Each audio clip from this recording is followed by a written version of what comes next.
వరాలిచ్చే వనదేవత. చందమామ కథ. ఒక ఊళ్ళో ఇద్దరు అన్నదమ్ములుండేవాళ్ళు. అన్న స్వార్థపరుడు, తమ్ముడు అమాయకుడు. తండ్రి పోగానే అన్న ఆస్తి అంతా తీసేసుకుని తమ్ముడికి ఏమీ లేకుండా చెయ్యాలని చూశాడు. కానీ నలుగురు పెద్ద మనుషులు చివాట్లు పెట్టిన మీదట తమ పెరట్లో ఉన్న గొడ్లపాకను తమ్ముడికి పంచి ఇచ్చాడు. అమాయకుడు కావటం చేత తమ్ముడు దానితోనే తృప్తిపడ్డాడు. తమ్ముడు ఆ పని ఈ పని చేసి తన పెళ్ళాన్ని పిల్లలను ఎలాగో పోషించుకుంటూ వస్తున్నాడు. అన్న మటుకు తన వద్ద ఉన్న డబ్బును వడ్డీకి తిప్పుతూ తన పెళ్ళంతో హాయిగా జీవిస్తున్నాడు. తమ్ముడు సంపాదన ఏనాడు అతని కుటుంబ అవసరాలకు సరిపోయేది కాదు. అందుచేత వారికి ఏ విషయంలోనూ సంతృప్తి అనేది ఉండేది కాదు. ఈ కారణంగా తమ్ముడు అన్న వద్ద అప్పుడప్పుడు అప్పు తీసుకునేవాడు. ఆ అప్పు ఎలాగూ తీరేది కాదు కనుక అప్పు కొంతదాకా పెరిగిన మీదట ఆ గొడ్లపాక కూడా స్వాధీనం చేసుకుని అక్కడ మరొక ఇల్లు కట్టాలనే ఉద్దేశంతో ఉన్నాడు అన్న. ఇలా ఉండగా తమ్ముడు అడవి దాటి ఒక ఊరు వెళ్ళవలసి వచ్చింది. అతను ఆ ఊరు వెళ్ళి తన పని చూసుకుని వేకుజామునే బయలుదేరి తన ఊరు వస్తున్నాడు.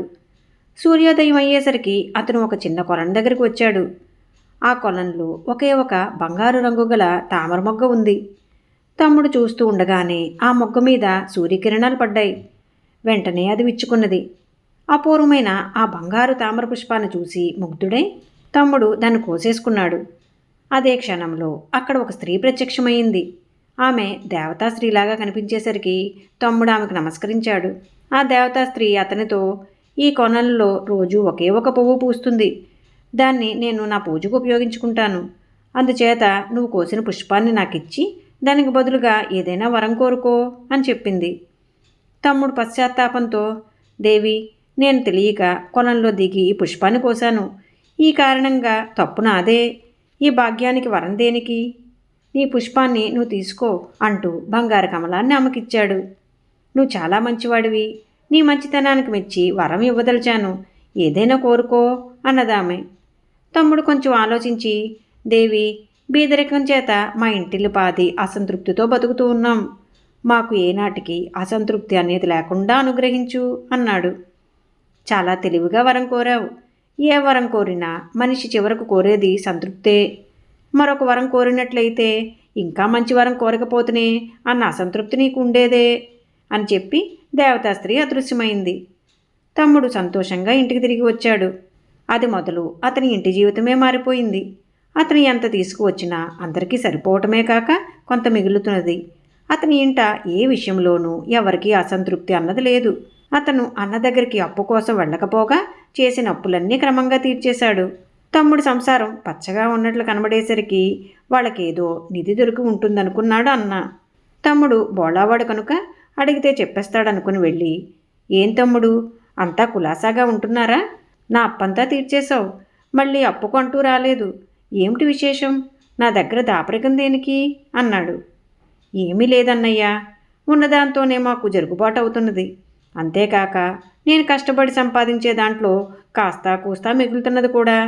ఏ కొరత లేకుండా బతుకుతున్నాం అన్నాడు తమ్ముడు. అన్న నవ్వి, నా దగ్గర దాస్తున్నావు, ఏదో నిధి దొరికి ఉంటుంది. లేకపోతే ఇంతకాలము లేని జరుగుబాటు ఇప్పుడెలా వచ్చింది అన్నాడు.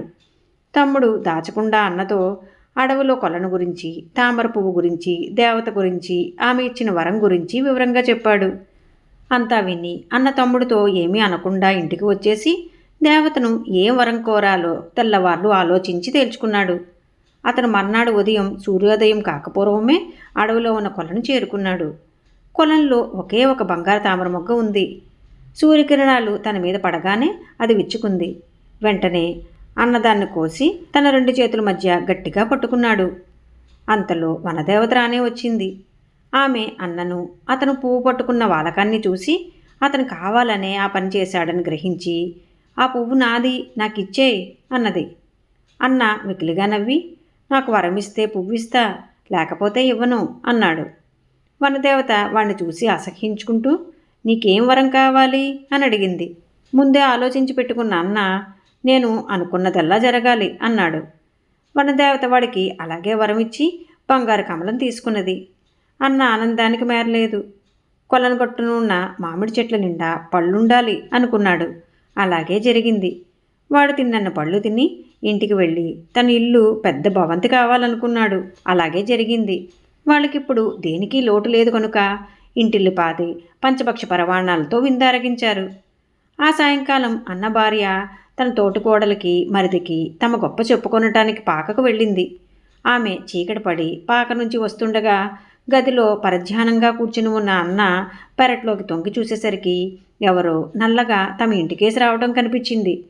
బాబోయ్, అది దెయ్యమేమో, లోపలికి రాదు కదా అని అన్న భయపడ్డాడు. వెంటనే అన్న భార్య దెయ్యంగా మారి ఇంట్లో ప్రవేశించింది.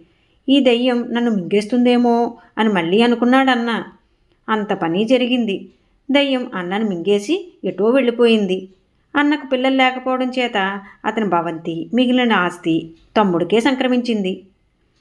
ఈ కథ మీకు నచ్చినట్లయితే లైక్ చేయండి, షేర్ చేయండి. మరిన్ని మంచి కథల కోసం మా సంపత్ ఛానల్ని సబ్స్క్రైబ్ చేసుకోండి.